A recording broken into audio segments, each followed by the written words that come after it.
Riwruok mar Governors ma Kaluo chano mar bago nyasi manyiso kido kod timbe oganda Luo e kaunti ma Homa Bay ma gikone to biro neno nodhial ker manyien mar jodongo oganda Luo.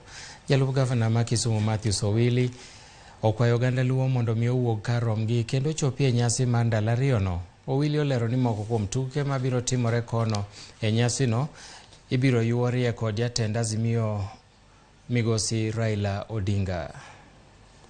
Wadhi timo gik mopogore opogore chieng' onogo, wan gadhula, wan gi Nyanza combined, madhi gocho gi Gor Mahia, wan gi joma dhi go ajiwa, wan gi joma dhi wer traditional songs manitie kod mag iluongo ni contemporary.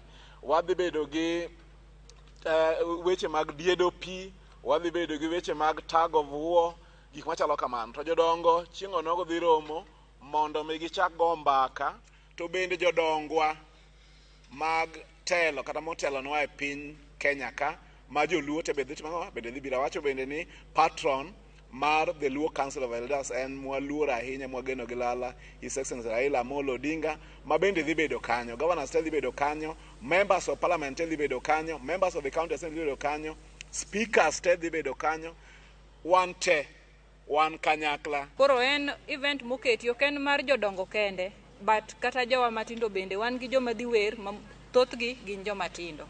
Wantiere gi joma dhi timo boat racing, thothgi gin joma tindo. Wantiere gi football team madhi tugo. Of course, as Kisumu we have picked Kisumu All Stars, but gin joma tindo, gin bende gidhi tugo because ing'e kaka wan Kisumu wadwa ni kwaduogo to All Stars ema koro dhi opiem gi Gor Mahia nikech the final list will piem gi Gor Mahia. Koro we are wishing them all the best to mane team wakao. To mane weche motudore